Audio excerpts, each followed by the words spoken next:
Hoy vamos a hablar de la pureza en términos generales, en todas las áreas de nuestra vida. ¿Qué es la pureza? Y más que nada, ¿cuál es la clave de la pureza? En 1 Juan 1:5 nos dice el Señor una palabra que, aplicada a la pureza, y a su concepto y a su naturaleza, nos permite caminar en esa pureza. Dice así 1 Juan 1, versículo 5. Este es el mensaje que hemos oído de él y os anunciamos. Dios es luz y no hay ningunas tinieblas en él. ¿Cómo aplica esto a la pureza? En que hay una propiedad, una condición que es única, es exclusiva. La pureza es exclusividad. Esto debe estar muy claro. ¿Cuál es la naturaleza de Dios? Que Él es luz y como Él es luz, no hay tiniebla alguna en Él. O sea, esa condición de oscuridad no permanece en Él.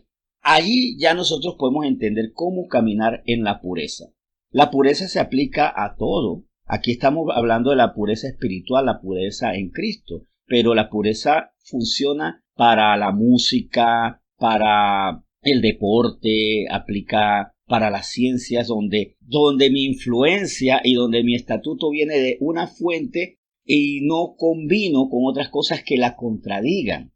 Dicho así, yo puedo leer un libro cristiano o hasta uno no cristiano. Puedo hacer mención de ellos si se ajustan a la voluntad de Dios. He leído libros cristianos donde la palabra que pone el autor enfatiza, explica o desarrolla la verdad de Dios. Entonces lo incluyo dentro de mi marco de referencia, dentro de mi conocimiento y dentro de mi enseñanza. Pero si no va conforme a la voluntad de Dios, lo aprecio, pero no lo, como si ese librito no lo meto en mi biblioteca personal. Ese librito no va para el librero.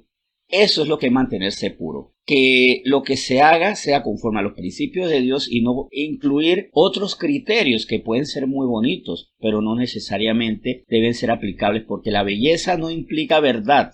Es más, las mentiras a veces son bien bonitas. Por ejemplo, como ese concepto que yo tenía antes de conocer la verdad de Cristo, de que era muy lindo, era bonito de repente conocer a una persona, enamorarse y sin casarse, vamos a vivir juntos. Y yo llegué a vivir en esa situación. Una ocasión viví lo que es un concubinato. Sí, viví con una chica, teníamos sueños de estudios, echamos hacia adelante, hicimos arte juntos y todo. Pero dentro de esto, ¿qué era lo curioso? Que no era la manera de Dios. Obviamente yo no sabía. Inmediatamente ya yo conozco esto, sé que no debo involucrarme en un concubinato. La clave de la pureza es que lo que dice Dios no se mezcla con lo que dicen otras corrientes, más sobre todo si estas corrientes contradicen, desvían o se desvirtúan, aunque sea en una milésima, el mensaje de Dios. En 1 Juan 3:3 vemos que a través del Señor es que nosotros somos purificados. Dice 1 Juan capítulo 3, versículo 3, lo siguiente. Y todo aquel que tiene esta esperanza en Él se purifica a sí mismo, así como Él es puro. Como el Señor es puro, vemos aquí, nosotros depositamos nuestra esperanza en que su palabra, su espíritu, nos van a ser similares, nos van a hacer a imagen y semejanza del Señor. Y la imagen y semejanza está en la mente, en el corazón, impulsando una voluntad que es a imagen y semejanza del Señor. Es la aspiración que debemos tener. Y es lo que el Señor nos ofrece. Nosotros vemos esta palabra cuando en Génesis nos dice, hagamos al hombre a nuestra imagen y semejanza. A veces queremos hacer imagen humana con manos, con cabello del Señor, porque comprendemos mal esto de que somos a imagen y semejanza de Él. Somos a imagen y semejanza de Él en el Espíritu. Y en el Espíritu se generan para nuestra alma los pensamientos, los sentimientos y las decisiones necesarias, porque son necesarias en la medida y son perfectas en la medida en que son a imagen y semejanza de Dios. Cuando nosotros no mezclamos lo del mundo con lo que es de Dios, somos puros y eso nos da beneficio a nosotros. Dice Salmo 73, versículo 1, que esa pureza es beneficiosa. Vamos a ver en Salmo 73, versículo 1, que hay un beneficio, hay una recompensa, hay una gratificación de parte del Señor a los que se mantienen con corazón limpio, puro. Y dice así el Salmo 73:1, con palabras muy certeras, lo siguiente: ciertamente es bueno Dios para con Israel, para con los de limpio corazón. La bondad del Señor está, pero no todo el mundo la recibe. Porque el Señor no va a dar en manos impropias o en manos impuras y en mentes impuras sus tesoros, porque los vamos a dañar. Miren, lo único que nosotros necesitamos para dañar lo puro es recibirlo con una mente impura. Para mí un ejemplo clarito de lo que es la impureza y cuánto daño hace la mente impura, la mente llena de pecado, es el Internet. El Internet como tecnología es maravilloso y su objetivo es ayudar a la educación, a la comunicación, y ese fue el objetivo inicial, ayudar a la comunicación, a la difusión rápida, precisa. Cayó en manos impuras, en corazones impuros, y ahora se usa con mucho poder para la pornografía. La pornografía es una industria grandiosa, millonaria a través del Internet, a través de algo que se llama la Deep Web, y hasta hay algo que se llama la Dark Web, que es el Internet que legalmente es inadmisible. Miren, si nosotros en el Internet, este superficial, al que todos tenemos acceso, podemos recibir y enviar información horrorosa, impura, dañina, imagínense cómo será la red oscura, la red subterránea, donde ahí se trafica órganos, donde se trafican menores, donde se hace pornografía, donde las personas las asesinan, donde se trafican sicarios y demás. ¿Cómo algo tan útil, nacido de grandes mentes para la difusión de la información, de la educación, se convierte en algo tan perverso? Eso se genera en la mano impura, en el corazón impuro, en la mente pervertida. Y por eso, como vemos aquí en el Salmo 73:1, Dios es bueno para con los de limpio corazón, los que no combinan la palabra de Dios con sus deseos. El Evangelio de la Prosperidad es la mezcla de la palabra de Dios con los deseos pecaminosos, la avaricia de pastores, de iglesias, donde se nos enseña que debemos tener una relación con Dios por dinero. Qué terrible, ¿verdad? Entonces, ante eso, en 1 Corintios 5, del 7 al 8, se nos da una enseñanza, cómo guardarnos. Y aquí haciendo referencia, mientras que buscan 1 Corintios 5, del 7 al 8, hago referencia a algo que yo comentaba ayer. Cuando la tentación que viene de afuera se mezcla con algo que está interior en mí, que es mis deseos, entonces esa unión genera un pequeño bebé que se llama pecado y que va creciendo y cada vez va haciendo más diabluras. Cuando la tentación corteja a mis principios de Dios, allí no nace nada porque ni siquiera se unen.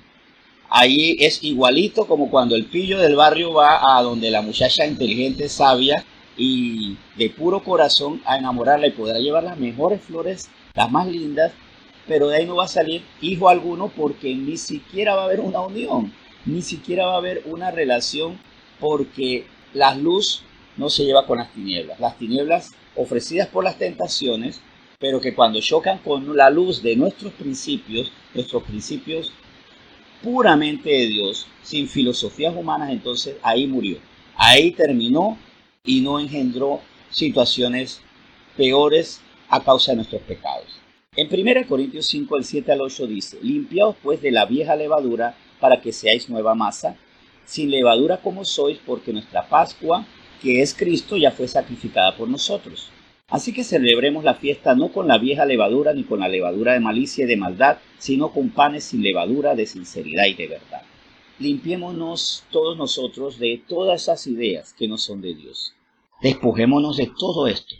Todos estos conceptos que no son de Dios, esa es la vieja levadura para que seamos nuevas criaturas, nueva masa, sin la levadura, sin el agregado del mundo. Recuerden que a la masa se le echa levadura es para que crezca, pero con esto, al crecer en lo que viene del mundo, pierde la pureza de lo que es del espíritu.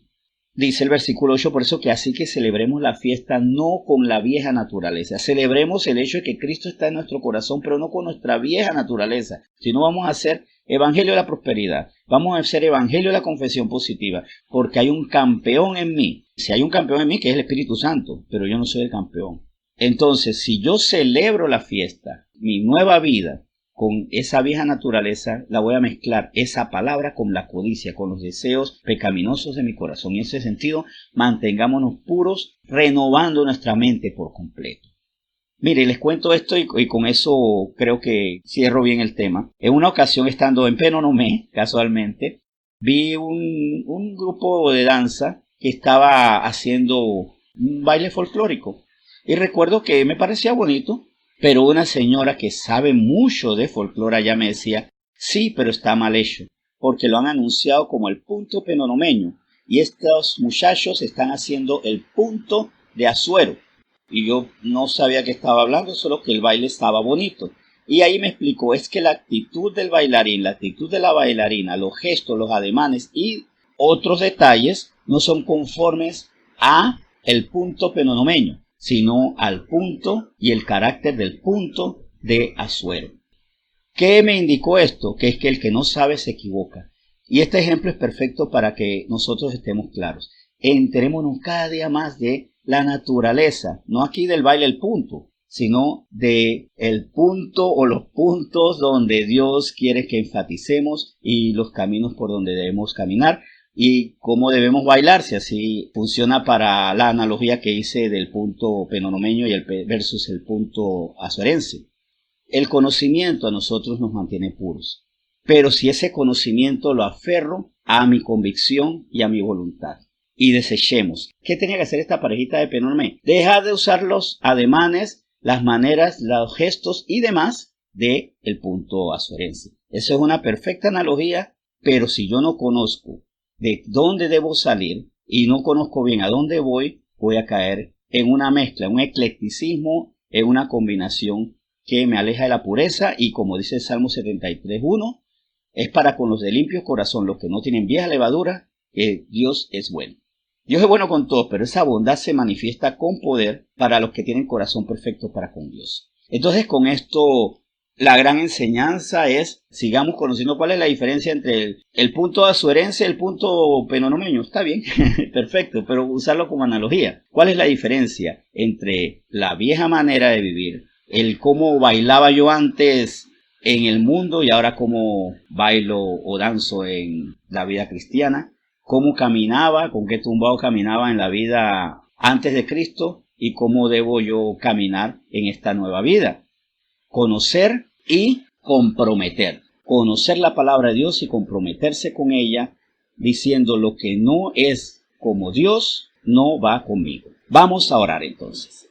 Señor, muchas gracias por este tema tan especial. Gracias porque tú nos estás instruyendo. Acabamos de salir de 3 días especiales, muy bonitos, con interrupciones, con inconvenientes tecnológicos ciertamente, que como familia vamos a seguir resolviendo, estoy confiando que sí, pero al final de cuentas, ahí con esa oportunidad de vernos, escucharnos, y tú nos has dado la oportunidad de reconectarnos con esta maravillosa herramienta que tú nos das todos los días, bueno, de lunes a sábado, a las 6 de la mañana. Gracias por todas las herramientas que tú nos das, por todos estos momentos, porque al final de cuentas, toda tu palabra fluyendo en abundancia nos va a permitir que conozcamos más tu naturaleza para que seamos nueva masa, sin levadura, para que celebremos no con la vieja levadura, no con malicia, con maldad, con incredulidad, con filosofías humanas, sino con sinceridad y verdad, como dice en 1 Corintios 5, 7 al 8. Gracias, Señor, por este tema, te bendecimos. Y nuevamente les decimos, ¿qué más te podemos decir? Muchas gracias por seguir instruyéndonos. Bendice a cada persona que está escuchando, a cada persona que ha hecho un maravilloso aparte, a cada persona que se ha detenido hoy a escuchar la palabra. Señor, escríbela en nuestro corazón, así como escribiste en las tablas de Moisés. Escríbela en nuestro corazón a través del Espíritu Santo para que no se nos borre y nosotros debemos comprometernos a leer la palabra que hoy tú has escrito en nuestra memoria. Bendito eres en nombre de Jesús. Amén.